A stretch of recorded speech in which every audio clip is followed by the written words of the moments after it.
In 3 seconds, I'm gonna scream.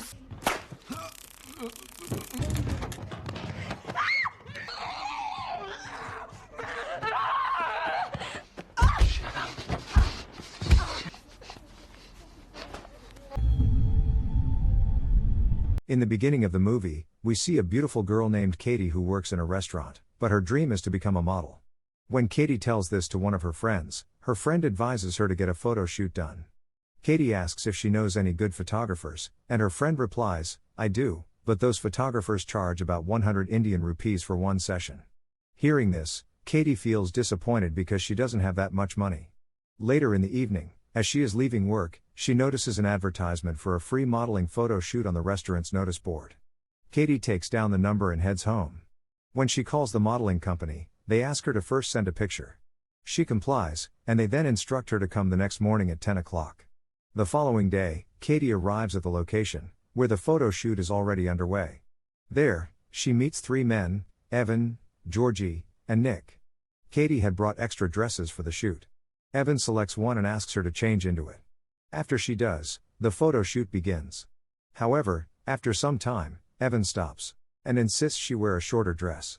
Katie refuses, feeling uncomfortable, but Evan pressures her, saying, "This is what you have to do to become a model. If you want this, you'll have to comply." Katie, believing this is wrong, apologizes and leaves. The next morning, after returning from a jog, Katie hears a knock at her door. She opens it to find Georgie, who has come to deliver a pen drive containing her photos.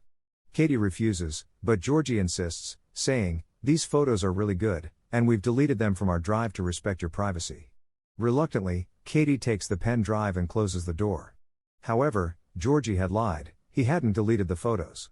In fact, he had been secretly admiring them, harboring an obsession with Katie. That night, as Katie brushes her teeth and goes to sleep, she wakes up to find Georgie taking photos of her without consent. Enraged, she yells at him to leave, but he ignores her. In desperation, she attacks him with an electric gun, causing him to collapse and tremble. Seizing the moment, Katie tries to escape, but Georgie recovers and grabs her, dragging her back inside. He slams her head against the floor, killing her. Then, he stuffs a cloth in her mouth and binds her hands and feet with wire before assaulting her. The commotion attracts Katie's neighbor, who comes to investigate. Georgie attacks and brutally kills her as well. He then locks the door and continues his assault on Katie, ignoring her screams until he finally stops. Afterward, Georgie realizes the gravity of his crimes.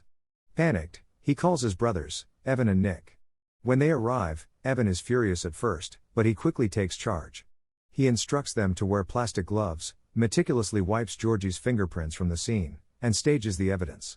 Georgie places the knife he used to kill the neighbor into Katie's lifeless hand, making it appear as though she was the murderer. With everything set, they leave, hoping to shift all blame onto Katie. The men forcefully drug her and place her in a car, and take her to an unknown location.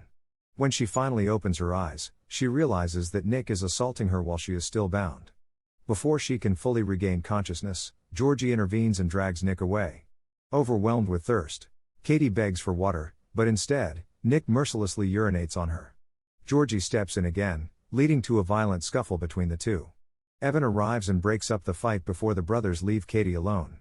Later, Georgie returns with a dress and shoes, uncuffing Katie to make her change. As he tries to put the shoes on her, she seizes the opportunity to attack him with a bucket. She then escapes through a window, running into the street and desperately pleading for help, but no one responds. A policeman and a detective arrive, and the detective takes Katie into his car. When he asks where she lives, she replies, "New York." Shocked, the detective informs her that she is actually in Bulgaria, terrifying her. At the police station, Katie insists on going to the American embassy, but the questioning continues. Then, a woman named Anna enters, claiming to run an NGO that helps victims like Katie. She convinces the detective to leave them alone, then comforts Katie, saying, "I understand your pain." Anna promises to take her to the embassy but warns that the process will be lengthy. Instead, she suggests Katie freshen up at her house first. Trusting her, Katie agrees, a fatal mistake, as Anna is actually the stepmother of Evan and Georgie. Anna leads Katie into the basement, the same place she had escaped from earlier. Evan appears, chains her up, and soon, their ruthless father arrives with an electric rod.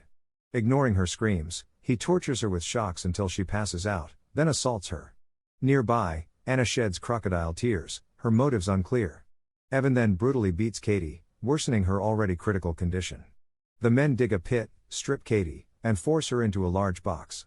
Despite her desperate pleas, they bury her alive, covering the grave to hide their crime. Unknown to them, an old sewer line runs beneath the burial site.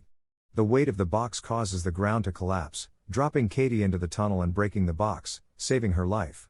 Weak and barely able to walk, Katie finds a cloth to cover herself and stumbles through the tunnels. She discovers a door leading into a church, where she steals food. The priest catches her but, sensing her distress, gives her food, clothes, and a Bible instead of punishing her. Katie reads a passage about punishing the wicked, solidifying her resolve for revenge. She later sneaks into her tormentor's house, steals money, and observes their routines. The next morning, she reveals herself to Georgie, marking the beginning of her retaliation. And forces him to follow her and brings him to the same sewer line, attacks him, ties a noose around his neck, and makes him unconscious. After which, we see Georgie tied up at a place, and Katie comes there.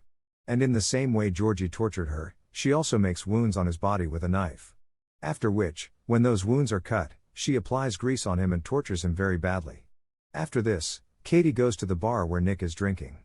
But Katie had already mixed something in his drink which he did not know. And as soon as he drinks, he starts feeling strange and starts vomiting. So he gets up and goes to the bathroom, and as soon as he comes inside, Katie comes there, closes the door, kicks him, and makes him fall down. And the way he had treated Katie, she also grabs his neck and throws him inside the toilet, which was very dirty, and keeps his head submerged there with force, due to which Nick dies a very bad death right there. After this, Katie again goes to Georgie and takes a rod and starts torturing his wounds, and after putting a cloth in his mouth, she goes from there. Now, in the next scene, we see Georgie's father who is praying in the church after doing such a big scandal. Then his eyes go to Katie, due to which he gets scared and tells Anna that he's just seen that girl. Saying this, he starts following Katie. She hits him and he goes unconscious. She ties her on the bed and starts electrifying him until he dies. We see Anna reaching her home and finding all the things scattered. And then she hears the sound of music coming from the basement. When Anna goes to check, Katie comes from behind and pushes her down into the sewer line, and then puts her in a box and ties her hands. After this, when Anna regains consciousness, she finds herself tied up and her son Georgie in an injured condition. Seeing this, Anna starts crying loudly. Then Katie brings a cover of the box and hits Anna on the head repeatedly and makes her unconscious. When Evan comes home, he sees that all the things in the house are scattered. After which, he goes to the basement and reaches the sewer line to the same pit. After reaching there, he sees Georgie in a very bad condition. Then Katie comes from behind and hits him on the head and makes him unconscious. After this, the scene shifts, and we see the church father and the detective where the father was telling him about Katie. After which, the detective tells the father that, "I know Katie because she had come to me for help earlier also, but later something happened." Due to which, he goes to the same door from where Katie had escaped and entered the church for the first time. Then the detective starts moving forward from there, searching for Katie. There we see Evan who is tied by Katie. Then Anna's voice is heard from inside the box lying near him. Then he tells her to keep quiet, on which Katie says that, "You should not talk to your mother like this." Then Evan says that, "She is not my mother because after my mother's death, my father kidnapped that woman just like you, and after forcing himself on her many times, Georgie was born. And from then on, she started living with us." After this, Katie goes to the box and opens Anna and tells her that, "You are the biggest sinner. If you wanted, you could have saved me, but you did not do so. And who knows how many girls you let become the victim of these beasts. So now see the bad condition of your son Georgie." After which, Georgie, struggling with pain, finally dies in front of her. After which, she suddenly locks Anna's box. After this, Katie again comes to Evan and, after putting his testicles in a clamp, starts tightening it, due to which Evan starts screaming in pain.